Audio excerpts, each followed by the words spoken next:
तिथे येत आहेत त्या अडचणीबाबत तिथे असणाऱ्या सीईओंना आम्ही बोलणार आहोत. त्याच्याच बरोबर 1,80,00,000 लोकांचा सर्वे अजून तिथं राहिलेला आहे.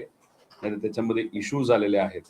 एक तर त्याच्या का डिले होतोय हे आम्ही समजून घेणार आहोत आणि मग जी डेट एक्सटेंड करायला पाहिजे, कारण का एवढ्या लोकांचा जर अजून सर्वे राहिला असेल तर मग कुठं ना कुठेतरी डेट सुद्धा वाढून घेणं तितकंच महत्वाचं आहे. हाही मुद्दा आम्ही तिथं बोलणार आहोत. त्याच्याच बरोबर काही सत्ताधारी पक्ष जे आहे, जसं भाजप खास करून, ते त्यांच्या बलाचा वापर करून त्यांचे जे सर्व कार्यकर्ते आहेत त्यांच्याकडे जे सॉफ्टवेअर भाजपने दिलेलं आहे त्या सॉफ्टवेअरचा उपयोग करून आणि काही प्रमाणात BLO वर प्रेशर आणून ते जे काही यादीमध्ये अफरातफर करत आहेत, हेही मुद्दे जे आमच्यापर्यंत आलेले आहेत लोकांकडनं, कार्यकर्त्यांकडनं, या सगळ्या मुद्द्यांवर आमची त्या ठिकाणी चर्चा होईल आणि ती चर्चा झाल्यानंतर आपल्या सर्वांसमोर आम्ही एका प्रेझेंटेशनच्या माध्यमातून एक तर चर्चा काय झाली हे तुम्हाला आम्ही सांगू आणि त्याच्याच बरोबर आमचा आक्षेप कशावर आणि का आहे हे सुद्धा तिथं संध्याकाळी 4 वाजता आपल्या सर्वांना आम्ही सांगू. परंतु भाजपवर आरोप करताय की ते अफरातफर करतायत, त्यांच्याकडे सॉफ्टवेअर सॉफ्टवेअर बद्दलची माहिती तुम्हाला मी प्रेझेंटेशन मध्ये तिथं देईलच.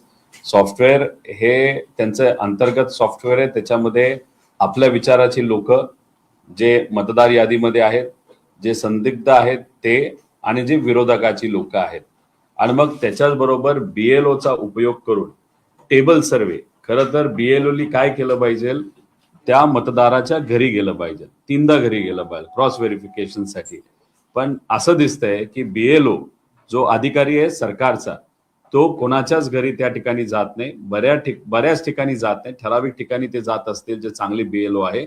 टेबल सर्वे करतात. टेबल सर्वे म्हणजे एकाच ठिकाणी बसून त्यांना भाजपचे कार्यकर्ते आणि काही राजकीय कार्यकर्ते जी माहिती तिथं देत आहेत ती बसल्या बसल्या फक्त टार्गेट पूर्ण करण्यासाठी टेबलवर बसून एका खोलीत बसून तो तिथं सर्वे सुरू आहे, ज्याच्यामुळे खरंच तो मतदार आहे का, खरंच स्थलांतरित झाला आहे का, दुसरं काय झालंय का, याच्याबद्दलचं क्रॉस व्हेरिफिकेशन दुर्दैवाने BLO कडनं म्हणजे इलेक्शन कमिशन कडनं त्या ठिकाणी होत नाही आणि हे होत नसल्यामुळे जे काही राजकीय कार्यकर्ते तिथं माहिती देत आहेत त्या माहितीचा उपयोग करून कुठं ना कुठंतरी तोंड बघून नाहीतर कुठल्या पार्टीचा कुठला मतदार आहे ते बघून तिथे SIR मध्ये काम सुरू आहे. जे वेस्ट बेंगॉलमध्ये झालं, जे बिहारमध्ये झालं, ते सुद्धा महाराष्ट्रात सुरू आहे अशी भीती आम्हाला त्या ठिकाणी वाटते. त्या दृष्टीने गेल्या आठवड्यामध्ये मुख्य निवडणूक अधिकारी एस चोकलिंगम त्यांनी पत्रकार परिषद घेतली आणि त्यांनी सांगितलं की जवळपास 1,76,00,000 मतदार जे आहेत ते SIRच्या मोहिमेतून प्रक्रियेतून वगळला आहे, परंतु त्यांना पुन्हा एकदा मतदार होण्याचे चान्सेस जे आहेत ते निवडणूक आयोग देणार आहे. फॉर्म नंबर 6 भरून पुन्हा तो रेग्युलराइज ज्या पद्धतीने मतदार बनता येणार त्या पद्धतीची वन विंडो सुविधा उपलब्ध. एक तुम्ही समजून घ्या, फॉर्म 6 हा जो फॉर्म आहे तो रेग्युलर फॉर्म असतोच.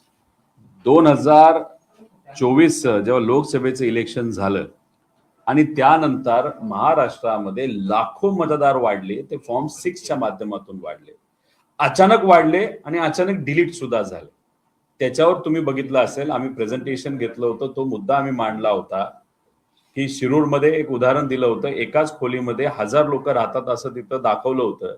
मतदान झालं पण मतदान झाल्यानंतर ती लोकही सापडली नाहीत, काही नाही. तर फॉर्म 6चा उपयोग करून इलेक्शनच्या आधी मोठ्या प्रमाणात असे अनऑथोराइज मतदार त्या ठिकाणी वाढवले जातात, डबल वाढवले जातात आणि त्यालाच आमचा तिथं आक्षेप आहे. त्यामुळे हे फॉर्म 6चा उपयोग करून हे राहिलेले 1,80,00,000 हे कसे ते रेग्युलराइज करून घेणार आहेत, नाहीतर त्यातले जे जेन्युइन वोटर्स आहेत त्यांना ते रेग्युलराइज कसं करणार आहेत हे आम्ही तिथं समजून घेणार आहोत.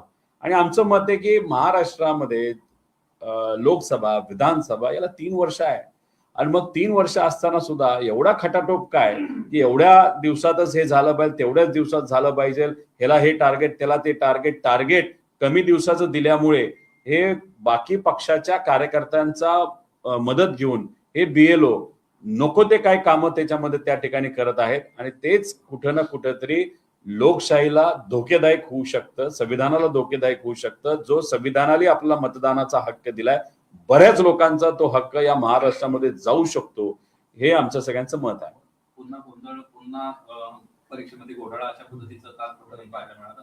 हायकोर्टाची परीक्षा होती, त्याच्यात सगळा सगळं गोंधळ होतो. हायकोर्टाची टायपिंगची जी परीक्षा काल तिथं घेण्यात आली, एक तर प्रायव्हेट कंपनीला ते काम दिलेलं आहे. बरेच जे तिथं सेंटर्स गेले होते एक्झामला, तिथलं सॉफ्टवेअर बंद पडलं, सॉफ्टवेअर स्लो चालत होतं आणि त्यामुळे बऱ्याच मुलांना पेपर कम्प्लीट करता आला नाही.